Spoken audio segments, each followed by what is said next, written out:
Halo sahabat, cerita mengubah hidup. Selamat datang kembali di tempat di mana kisah-kisah penuh air mata keberanian dan keajaiban hidup dibagikan untuk menginspirasi jiwa kita semua. Pernahkah kamu percaya bahwa orang yang paling kamu cintai bisa menjadi orang yang paling tega menghancurkanmu? Hari ini kami akan mengajakmu menyelami kisah menggetarkan hati dari Maya, seorang wanita lumpuh yang dibuang di tengah hutan sawit oleh suaminya sendiri demi wanita lain. Tapi siapa sangka dari pengkhianatan paling kejam itu, Allah justru menunjukkan keadilannya yang tak terduga.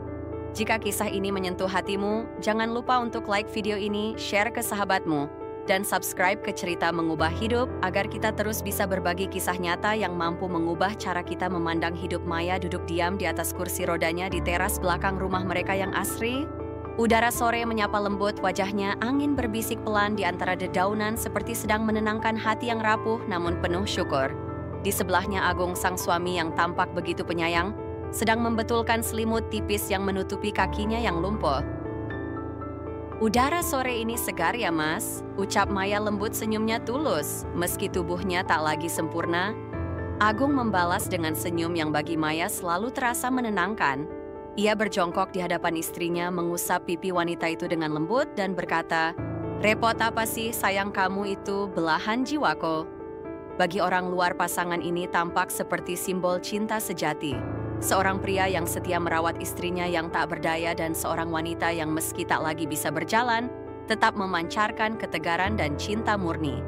Namun kenyataan tak seindah tampaknya. Beberapa tahun lalu Maya adalah wanita aktif dan penuh semangat. Ia suka menari, bepergian, bahkan sering ikut kegiatan sosial. Tapi semuanya berubah drastis sejak kecelakaan mobil yang membuatnya lumpuh dari pinggang ke bawah. Dunia Maya runtuh seketika. Ia kehilangan pekerjaan, kehilangan kebebasan, bahkan kehilangan kepercayaan diri. Namun, ada satu hal yang tetap ia yakini, cinta Agung, pria yang ia nikahi dengan sepenuh hati, tetap berada di sisinya. Ia yang menyuapi saat Maya tak bisa mengangkat sendok, ia yang dengan sabar mengganti pakaian, membacakan buku di malam hari, dan menghibur Maya saat dunia terasa terlalu berat. Maya merasa bersyukur. Meski tubuhnya rusak, Allah masih menghadirkan keajaiban lewat sosok suami yang luar biasa. Bahkan sebagian besar harta peninggalan keluarga Maya dikelola oleh Agung. Maya mempercayakan semuanya karena baginya cinta berarti memberi tanpa syarat. Tapi di balik semua kebaikan itu ada sesuatu yang tak beres. Ponsel Agung sering bergetar diam-diam di saku. Ia akan menjauh berbicara dengan suara pelan seolah menyembunyikan sesuatu. Setiap kali Maya bertanya, Agung menjawab enteng, "Ini urusan kerja sayang, jangan terlalu dipikirin." Dan Maya pun percaya, karena itulah yang dilakukan orang yang mencintai dengan sepenuh hati. Percaya bahkan saat logika mulai mempertanyakan, namun di sisi lain dunia Maya ada Linda, wanita dari masa lalu Agung yang datang membawa badai. Dengan kata-kata manis dan bujukan menggoda, Linda mengguncang kesetiaan Agung yang mulai rapuh. "Berapa lama lagi kamu mau jadi perawat, Mas?" tanya Linda suatu malam lewat telepon. "Kita bisa hidup bebas nyaman, asal dia nggak ada." Kata-kata itu menancap dalam di hati Agung. Dan sejak malam itu dalam diam ia berubah. Ia tetap tersenyum di depan Maya, tetap menyuapi dan membacakan buku, tetap berkata, "Aku cinta kamu." Tapi di dalam hatinya, ia mulai melihat Maya bukan lagi sebagai belahan jiwa, melainkan beban. Perasaan itu tumbuh menjadi niat. Niat berubah menjadi rencana Agung, mulai sering mengajak Maya keluar rumah ke taman sepi, ke danau terpencil, ke jalan-jalan sunyi di desa Maya, mengira itu bentuk kasih sayang.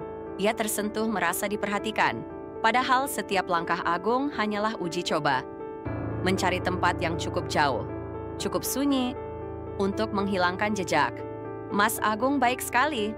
Sabar banget, aku benar-benar istri yang beruntung," ucap Maya suatu hari saat mereka duduk di tepi danau. Agung hanya tersenyum, tapi di balik senyum itu pikirannya sudah jauh. Ke tengah hutan kelapa sawit di mana tak ada siapa-siapa, tempat di mana cinta, pengkhianatan, dan takdir akan bertemu dalam satu sore yang tak akan pernah dilupakan Maya seumur hidupnya. Beberapa hari setelah perjalanan mereka ke Danau Agung tampak semakin gelisah. Senyumnya masih ada, suaranya tetap lembut, tapi gerak tubuhnya mulai menunjukkan sesuatu yang tidak sinkron. Matanya sering melamun, pandangannya sesekali kosong. Dan setiap kali menerima telepon dari Linda, ia akan bicara dengan suara nyaris. Tak terdengar, seolah menutupi sesuatu yang lebih gelap dari sekadar rahasia kecil. "Mas, sampai kapan sih kamu begini?" Terus suara Linda terdengar manja, tapi tajam di ujung telepon. Aku nggak sabar, kamu janji akan segera menyelesaikan semuanya. Nagung menarik napas panjang menatap Maya yang sedang tertidur di ruang tamu. Wajah Maya begitu damai, bahkan dalam tidur pun senyumnya tidak pernah benar-benar pudar. Hatinya bergetar, tapi bukan karena rasa bersalah. Ia merasa lelah. Lelah menjadi suami dari seorang wanita yang tak bisa berjalan. Lelah dengan tanggung jawab dan belas kasihan yang tak pernah ia minta. Sebentar lagi, bisiknya ke Linda. Aku cuma cari waktu dan cara yang tepat. Nggak bisa langsung, nanti malah bikin masalah. Linda tertawa kecil. Aku tunggu ya, tapi jangan terlalu lama. Kita nggak punya waktu seumur hidup. Malam itu rencana Agung menjadi nyata. Ia mulai menelusuri jalan-jalan di luar kota, lewat Google Maps mencari lokasi yang terpencil, tempat di mana tak ada sinyal, tak ada rumah penduduk, hanya barisan pohon-pohon sawit yang seolah menelan siapapun yang masuk ke dalamnya. Ia bahkan bertanya pada kenalan lamanya yang bekerja di perkebunan, daerah sawit yang paling sepi di luar kota itu di mana ya? Gue mau ngajak istri refreshing, tapi pengen tempat yang tenang banget gitu. Keesokan harinya Agung bersikap sangat manis. Ia menyiapkan makanan ringan, membawa selimut ekstra, dan bahkan memilihkan pakaian hangat untuk Maya. Mas dengar di pinggiran kota, ada perkebunan sawit yang udaranya sejuk banget. Mau nggak kita ke sana sore ini, tawarnya sambil tersenyum. Maya tampak senang, matanya berbinar. Mau mas? Aku senang banget kalau diajak keluar.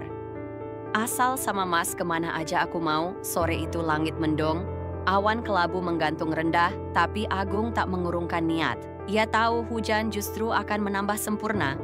Rencananya menenggelamkan jejak menelan suara. Mobil mereka melaju melewati jalanan kota yang ramai hingga berganti menjadi jalan tanah berbatu yang licin dan berguncang. Barisan pohon sawit tinggi menjulang di kanan kiri seperti dinding hijau tanpa ujung. Maya mulai merasa cemas. Kita kemana mas, kok sepi sekali di sini? Tenang aja sayang, tempatnya memang agak masuk ke dalam, tapi indah mas, janji, jawab Agung dengan nada meyakinkan meski dalam hatinya badai bergemuruh. Mobil berhenti di sebuah titik sunyi. Agung turun membuka bagasi, lalu mengeluarkan kursi roda Maya.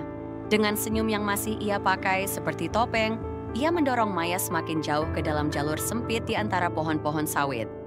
Dan tepat saat mereka sampai di titik, ia pilih langit pecah. Hujan mengguyur deras, menggulung bumi dengan dingin dan kegelapan. Maya panik, mas hujan. Kita cari tempat berteduh? Ya, Agung berpura-pura panik juga. Iya, kamu tunggu di sini ya. Sayang mas, coba lari ke depan. Siapa tahu ada pondok pekerja mas. Balik lagi cepat. Maya meski takut tetap percaya, karena ia mencintai Agung sampai ke nafas terakhir pun, ia percaya Agung. Lari tubuhnya menghilang di balik tirai hujan. Dan beberapa menit kemudian, suara mesin mobil dinyalakan. Suara roda berputar di atas tanah basah. Suara mobil menjauh, semakin jauh, hingga hilang. Maya membeku. Itu bukan khayalan, itu nyata. Itu mobil mereka, itu Agung, suaminya, satu-satunya orang yang ia andalkan di dunia ini telah meninggalkannya. Di tengah badai, di tengah rimba sawit, di tengah kehancuran batinnya, Maya hanya bisa berteriak, Mas Agung. Tapi angin menelan suaranya, dan Troy Duong Hu Chung Ho Chung Cho. Hujan mengguyur tanpa ampun. Dalam sekejap tubuh Maya basah kuyup. Angin menerpa dari segala arah, membawa butiran air yang dingin menusuk kulit pelepah-pelepah sawit. Menari liar di atas kepalanya, mengeluarkan suara gemerisik yang terdengar mengancam di tengah kesunyian yang pekat. Maya meringkuk di kursi rodanya, menggigil hebat mencoba menahan rasa takut dan dingin yang menjalar ke seluruh tubuhnya. Tangannya yang lemah gemetar hebat saat mencoba menarik selimut tipis yang sudah basah dan nyaris tak berguna lagi. Ia menunggu suara langkah kaki Agung kembali menembus hujan. Menunggu pelukan hangat dan senyum meyakinkan yang biasa menyambutnya. Namun menit demi menit berlalu dan yang terdengar hanyalah deru guntur denting hujan yang menghantam daun dan desah napasnya sendiri yang semakin berat oleh kecemasan. Lalu dalam ketegangan itu suara mesin mobil terdengar samar, semakin jelas, lalu melaju kencang menjauh. Detak jantung Maya seketika berhenti sejenak. Ia memejamkan mata menolak percaya, tapi suara itu tak bisa disangkal. Itu mobil mereka. Itu suara ban menabrak batu dan tanah, dan itu berarti Agung, suaminya, pergi. Seolah disambar petir, Maya membelalakan mata, kepanikan meluap menelan seluruh kesadarannya. Ia berusaha berteriak, tapi suaranya parau tertelan badai masagong. "Jangan tinggalkan aku," teriaknya dengan suara pecah diiringi tangis yang mulai tumpah ruah bersama derasnya hujan. Namun tak ada yang datang, tak ada yang menyahut, tak ada yang kembali. Malam pun turun perlahan membawa kegelapan yang nyaris mutlak. Di tengah lautan pohon sawit yang basah dan dingin, Maya sendirian. Hanya ada dirinya, kursi roda tubuh lumpuh yang tak bisa menyelamatkan diri, dan sebuah kenyataan pahit yang mulai mencabik-cabik seluruh harapannya. Ia telah dibuang. Dikhianati oleh orang yang ia cintai dengan seluruh jiwa raganya. Badai di luar mungkin akan segera reda, tapi badai di dalam hati Maya baru saja dimulai. Dan itu jauh lebih mengerikan. Waktu berjalan lambat, tubuh Maya menggigil hebat, bukan hanya karena dingin, tapi juga karena trauma yang menyergap tanpa ampun. Setiap suara dari hutan gemerisik, ranting lolongan binatang malam, atau suara gesekan tanah yang samar berubah menjadi ancaman. Ia terperangkap di tempat yang sepi, asing, dan liar. Rasa lapar mulai mencengkram lambungnya. Tenggorokan terasa kering perih, namun ia hanya bisa menadah air hujan dengan tangan yang lemah meneguk beberapa tetes demi bertahan. Ia mencoba menggerakkan kursi rodanya, berharap bisa mencari tempat lebih aman. Tapi tanah yang becek dan penuh lumpur membuat roda-roda itu tenggelam. Ia terjebak, tak bisa mundur, tak bisa maju. Hanya bisa duduk diam pasrah pada nasib dan terus berdoa dalam hati dengan sisa-sisa keimanan yang ia punya.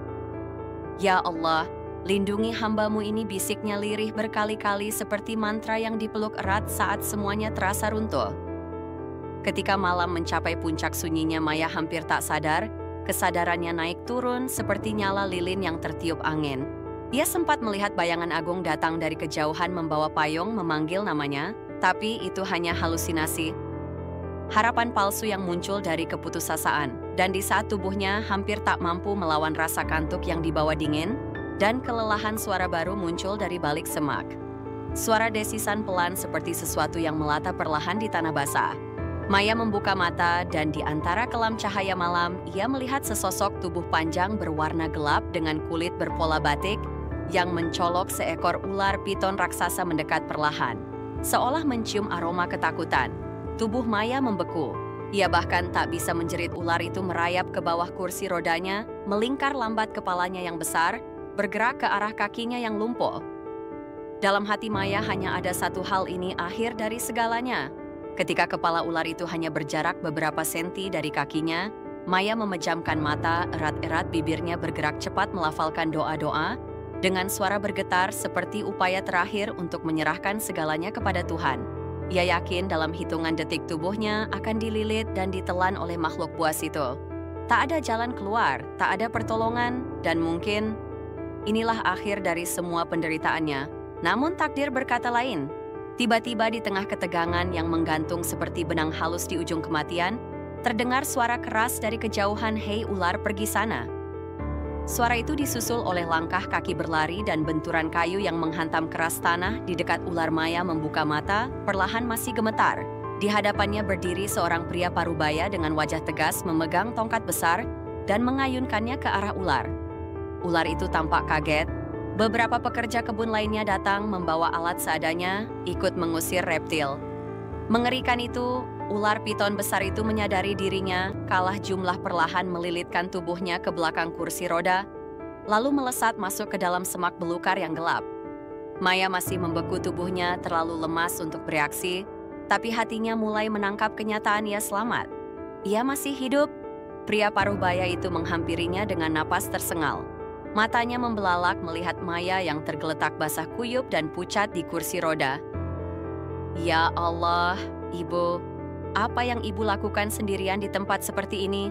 tanyanya dengan suara yang tak menyembunyikan rasa kaget, dan Iba Maya tak menjawab. Bibirnya kaku dan hanya air mata yang mengalir membasahi pipinya.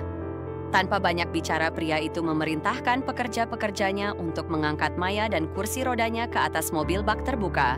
Mereka melaju perlahan melewati jalur sempit perkebunan menuju sebuah rumah besar di pinggir kebun. Rumah milik Pak Surya, sang pria penolong rumah itu sederhana, namun terawat berdiri kokoh di tengah hamparan hijau yang sunyi, menjadi kontras yang indah bagi penderitaan yang baru saja dialami Maya. Di rumah itu, Maya dirawat dengan penuh perhatian. Pelayan-pelayan rumah Pak Surya sigap mengganti pakaiannya, memberinya selimut hangat, dan menyajikan sup panas untuk mengembalikan energinya yang hilang. Seorang dokter dipanggil khusus untuk memeriksa keadaannya. Luka-luka kecil akibat gigitan serangga dan ranting dibersihkan, namun luka batin di hatinya tentu jauh lebih dalam dan memerlukan waktu lebih lama untuk sembuh. Hari-hari berikutnya, Pak Surya sering menjenguk Maya. Ia tidak banyak bertanya. Ia hanya duduk, terkadang hanya diam, tetapi kehadirannya menenangkan. Ia membawakan buah bunga segar dari halaman atau sekadar bercerita. Hal-hal lucu yang terjadi di kebun ketulusan itu, kehadiran tanpa pamrih itu perlahan-lahan mulai mencairkan benteng emosi yang selama ini Maya bangun. Pada suatu sore saat matahari mulai merunduk di balik pepohonan sawit, Maya akhirnya membuka suara. Dengan napas panjang dan suara bergetar, ia mulai menceritakan semuanya tentang kecelakaan yang membuatnya lumpuh, tentang Agung yang dulu begitu lembut dan penuh perhatian, lalu perlahan berubah dingin dan menjauh, tentang Linda, dan akhirnya tentang rencana keji yang membuatnya terdampar di tengah badai dan hampir menjadi mangsa ular piton. Pak Surya mendengarkan dalam diam, wajahnya menegang, rahangnya mengeras. Namun ia tidak menyela, tidak menuduh, tidak mengasihani. Hanya ada sorot mata penuh simpati dan penghormatan yang dalam. Saya tidak bisa membayangkan betapa besarnya luka di hati ibu, katanya lirih setelah Maya selesai. Tapi yang saya tahu, tidak semua pria sejahat itu. Dan tidak semua luka harus terus dibiarkan menganga. Kalimat itu sederhana tapi Maya mengingatnya terus-menerus. Dalam keheningan malam setelah perbincangan itu, ia menangis. Bukan karena sedih, tapi karena hatinya untuk pertama kali sejak hari kelam itu, merasa dilihat, dilindungi, dan disembuhkan perlahan oleh kasih sayang yang tulus tanpa syarat. Hari-hari berlalu dengan tenang di rumah Pak Surya. Udara pagi selalu membawa aroma tanah basah dan suara burung berkicau dari pohon-pohon sawit di kejauhan. Bagi Maya, tempat itu bukan hanya menjadi tempat pemulihan tubuh, tapi juga menjadi ruang sunyi yang perlahan menyembuhkan luka batin yang nyaris tak bisa dijangkau obat-obatan. Ia belajar mempercayai dunia lagi, dengan langkah kecil, dengan senyum yang belum sepenuhnya utuh, tapi nyata. Pak Surya tetap hadir setiap hari. Tidak pernah menuntut, tidak pernah memaksa Maya untuk cepat sembuh atau kembali seperti dulu. Ia hanya hadir sebagai dirinya. Seorang pria paruh-baya yang sederhana, penyendiri, dan diam-diam memendam luka sendiri karena ditinggal istri bertahun-tahun lalu tanpa anak, tanpa penerus. Dalam kesunyian itu, dua jiwa yang sama-sama pernah terluka menemukan ruang aman untuk bernafas. Setiap sore mereka duduk di teras Maya dengan teh hangatnya Pak Surya dengan kopi hitam kesukaannya. Kadang mereka bicara tentang langit, kadang tentang masa kecil. Tak ada topik yang terlalu berat, tak ada pembicaraan tentang luka. Dan justru di sanalah hati Maya mulai mengenal kembali arti kenyamanan. Bukan kenyamanan palsu seperti yang dulu ia pikir berasal dari Agung, tapi kenyamanan yang tenang, dewasa, dan tak mengikat. Suatu sore yang cerah di bawah cahaya matahari senja yang hangat, Pak Surya tampak lebih gelisah dari biasanya. Ia mondar-mandir di halaman, lalu kembali duduk, lalu berdiri lagi. Maya yang memperhatikannya dari teras tersenyum kecil. "Ada yang mau disampaikan, Pak?" tanyanya lembut meski dadanya ikut berdebar. Pak Surya berhenti menatap Maya dalam-dalam lalu berjalan mendekat. Ia duduk di samping Maya lalu menarik napas panjang sebelum berkata, "Bu Maya, saya tahu mungkin ini terlalu cepat. Tapi sejak kehadiran ibu di rumah ini, saya merasa ada cahaya yang kembali. Saya tahu luka ibu belum sepenuhnya sembuh, tapi bolehkah saya menawarkan tempat yang aman untuk hati ibu berlabuh?" Suara Pak Surya tak bergetar, tapi sorot matanya jujur. Maya terdiam. Kata-kata itu tak hanya menyentuh telinganya, tapi masuk jauh ke relung jiwa yang pernah porak-poranda. Ia ingin berkata sesuatu, tapi lidahnya keluh. Yang bisa ia lakukan hanyalah menatap pria itu dalam diam, lalu perlahan menunduk. Ia tak sanggup membalas dengan kalimat indah, tapi dengan suara nyaris berbisik, ia menjawab, "Saya mau, Pak Surya." Hari-hari berikutnya berjalan seperti mimpi yang perlahan menjadi nyata. Persiapan pernikahan dilakukan secara sederhana tapi penuh makna. Maya tak butuh gaun mahal, Pak Surya tak perlu pesta besar. Yang mereka butuhkan hanyalah saling menerima tanpa syarat, tanpa harapan muluk. Dan ketika janji suci diucapkan di hadapan penghulu dan beberapa saksi, Maya merasa seperti sedang dilahirkan kembali. Kali ini bukan sebagai korban, bukan sebagai wanita lumpuh yang ditinggal, tapi sebagai seseorang yang memilih untuk hidup kembali dengan bahagia. Setelah menikah, Maya tinggal bersama Pak Surya di rumah besar itu. Ia mulai terlibat dalam urusan administrasi perkebunan, mengelola keuangan, membantu para pekerja dengan pendekatan yang lebih manusiawi. Dari kursi rodanya Maya menjadi sosok yang dihormati, bukan karena kekayaannya, tapi karena keberaniannya untuk bangkit, untuk memaafkan, dan untuk melanjutkan hidup dengan kepala tegak. Kini setiap pagi saat cahaya matahari menyelinap lewat jendela kamar Maya, tak lagi terbangun dengan rasa takut atau luka dari masa lalu. Ia membuka mata dengan rasa syukur. Ia tahu hidup tak pernah sempurna, tapi ia juga tahu bahkan setelah malam paling gelap pun, pagi akan selalu datang. Dan di pagi itu ada cinta baru yang menunggunya di meja makan dengan secangkir teh hangat dan senyum yang tak pernah berubah. Sementara Maya menjalani kehidupan barunya yang damai dan bermakna di tempat lain, roda kehidupan terus berputar membawa Agung menuju jurang yang ia gali sendiri. Setelah berhasil mengurus surat cerai secara diam-diam dengan dalih bahwa Maya telah meninggalkannya tanpa jejak, Agung dengan percaya diri melangsungkan pernikahan bersama Linda. Ia membayangkan hidup penuh kemewahan, uang mengalir deras, dan tak perlu lagi merawat seorang istri lumpuh yang dianggap sebagai beban. Namun kenyataan tak pernah semudah bayangan. Proses pengambil alihan aset Maya terbukti lebih rumit dari yang ia duga. Sebagian besar harta ternyata masih atas nama pribadi Maya, dan segala prosedur hukum yang harus dilewati menjadi penghalang besar. Agung mulai merasa frustrasi, namun Linda yang sejak awal hanya tertarik pada uang jauh lebih kecewa. Katanya, istrimu kaya raya kok cuma begini, keluhnya suatu malam sambil melempar berkas ke lantai. Pertengkaran mulai mewarnai hari-hari mereka. Linda tidak lagi menyembunyikan sifat aslinya, kasar, egois, dan penuh tuntutan.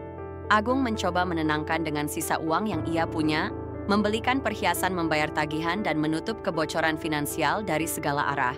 Tapi semua itu hanya bertahan sebentar. Suatu pagi saat Agung terbangun dari tidurnya, ia mendapati Linda telah pergi. Lemari kosong, semua perhiasan hilang, dan saldo rekeningnya nyaris nol. Ia mencoba menelepon, tapi nomor Linda sudah tak aktif. Hanya satu catatan kecil yang tertinggal di meja. "Terima kasih atas semuanya, semoga berhasil." Kehidupan Agung berubah seketika. Dari pria yang dulu penuh percaya diri dan merasa berkuasa, kini ia terjerembab dalam kehancuran hutang, mulai menumpuk rumah tergadaikan, dan satu persatu barang berharga harus dijual demi bertahan hidup. Teman-teman yang dulu mendekat karena kekayaannya perlahan menjauh. Ia merasa dunia menelannya bulat-bulat, tak menyisakan sedikit pun harga diri. Tahun demi tahun berlalu. Agung yang dulu dikenal sebagai suami teladan kini tak ubahnya seorang gelandangan di kota kecil dekat perkebunan sawit tempat ia dulu membuang Maya. Ia mengemis di empran toko memakai pakaian compang-camping, tubuhnya kurus dan matanya cekung. Setiap pagi adalah perjuangan untuk mengisi perut, setiap malam adalah pergulatan dengan rasa malu, penyesalan dan kehampaan yang tiada akhir. Dan pada suatu siang yang panas, ketika ia duduk lesu dengan tangan menengadah sebuah mobil mewah berhenti tepat di depannya, pintu belakang terbuka dan seorang pria gagah turun lalu membantu seorang wanita yang duduk di kursi roda untuk keluar. Agung nyaris tak menoleh, pikirannya terlalu letih. Namun saat wanita itu mulai bicara dengan suara lembut yang dulu sangat dikenalnya, tubuhnya menegang. Ia menoleh perlahan dan jantungnya seketika berhenti berdetak. Di hadapannya berdiri Maya, wanita yang dulu ia tinggalkan kini tampil anggun, bahagia, dan jauh lebih kuat dari yang pernah ia bayangkan. Maya pun tertegun. Sorot matanya bertemu dengan mata Agung yang kini penuh ketakutan dan kehinaan. Untuk sesaat waktu seolah berhenti, tak ada dendam di mata Maya, hanya ketenangan dan keheningan panjang dari seseorang yang telah melewati badai. Dengan suara pelan tapi tegas, Maya berkata kepada suaminya, "Pak Surya, kalau dia butuh pekerjaan di kebun, kita sedang kekurangan tenaga. Biar dia kerja saja di sana." Agung tak bisa berkata apa-apa. Ia hanya menunduk gemetar lalu mengangguk pelan. Dan sejak hari itu, ia mulai bekerja sebagai buruh kasar di kebun kelapa sawit, milik pria yang kini menjadi suami dari wanita yang pernah ia khianati. Setiap hari ia melihat Maya tersenyum dari jauh, dihormati para pekerja, dicintai suami barunya, hidup dalam kemewahan dan ketulusan. Pemandangan itu bukan hanya menghancurkan hati Agung, tapi juga menamparnya setiap detik, setiap langkah. Hingga akhirnya di suatu pagi yang kelabu, para pekerja menemukan tubuh Agung tergantung di salah satu pohon sawit yang dulu ia pilih untuk meninggalkan Maya. Ia memilih mengakhiri hidupnya di tempat ia memulai kejahatan terbesar dalam hidupnya, seolah ingin meminta maaf meski sudah terlambat. Berita tentang kematian Agung menyebar cepat di lingkungan para pekerja kebun. Tidak banyak yang mengenalnya secara pribadi, hanya tahu bahwa ia adalah pria tua. Lusu yang bekerja dalam diam, selalu menunduk, jarang bicara. Tapi bagi Maya berita itu datang seperti hembusan angin dingin yang menusuk hingga ke dada. Bukan karena kebencian, bukan pula karena rasa puas, melainkan karena ada bagian dari dirinya yang dulu pernah mencintai pria itu. Dan bagian itu kini resmi ditutup selamanya. Pak Surya memeluk bahu Maya dengan lembut. Saat mereka berdiri menatap pohon sawit tempat Agung ditemukan, Maya diam lama. Tidak menangis, tidak berkata-kata, hanya menghela napas dalam. Semoga Tuhan mengampuninya. Bisiknya pelan seolah bukan untuk didengar siapapun, tapi lebih sebagai bentuk pengakuan bahwa ia telah memilih jalan yang tak semua orang mampu memaafkan. Hari-hari kembali berjalan seperti biasa, tapi Maya tak pernah benar-benar melupakan masa lalu. Ia tahu luka tidak hilang, hanya berubah bentuk. Dari sakit yang menusuk menjadi kenangan yang mengajarkan. Ia memilih menyimpan semua itu sebagai pelajaran, bukan sebagai beban. Karena dari tempat tergelap dalam hidupnya, ia justru dilahirkan kembali lebih kuat, lebih lembut, dan lebih bijaksana. Kini Maya menjalani hari-harinya sebagai Nyonya Surya, istri dari pria yang mencintainya tanpa syarat. Ia masih duduk di kursi roda, tapi dunianya jauh lebih luas daripada sebelumnya. Ia terlibat dalam manajemen perkebunan, membuka program pelatihan untuk para istri pekerja, dan menjadi inspirasi diam-diam bagi banyak orang di sekitarnya. Perjalanan hidupnya bukanlah kisah tentang keajaiban yang datang tiba-tiba, tapi tentang bagaimana seorang wanita memilih untuk tidak menyerah meski dikhianati, dibuang, dan nyaris mati. Cerita Maya adalah pengingat bahwa kehidupan bisa sangat kejam, tapi juga bisa sangat adil. Bahwa kejahatan tak selalu dibalas dengan kekerasan, tapi kadang hanya perlu waktu, dan takdir akan menyeimbangkan segalanya. Maya tidak membalas dendam. Ia hanya hidup lebih baik dan biarkan semesta yang mengurus sisanya. Dan bagi kita semua yang menyimak kisah ini, ada satu pelajaran yang tak bisa diabaikan. Jangan pernah meremehkan kekuatan hati yang hancur, namun memilih tetap mencintai. Jangan pernah menganggap kelembutan sebagai kelemahan, karena di balik senyum seorang wanita yang pernah dihancurkan, bisa tersembunyi kekuatan untuk membalikan roda dunia. Jika kisah ini menyentuh hati Anda, bantu sebarkan pesan ini dengan like video ini, bagikan ke orang terdekat Anda, dan subscribe ke Cerita Mengubah Hidup agar semakin banyak jiwa yang dikuatkan lewat kisah nyata penuh makna. Terima kasih telah menemani Maya hingga akhir. Sampai jumpa di cerita berikutnya, di mana hidup cinta dan keajaiban seringkali datang dari arah yang tak terduga.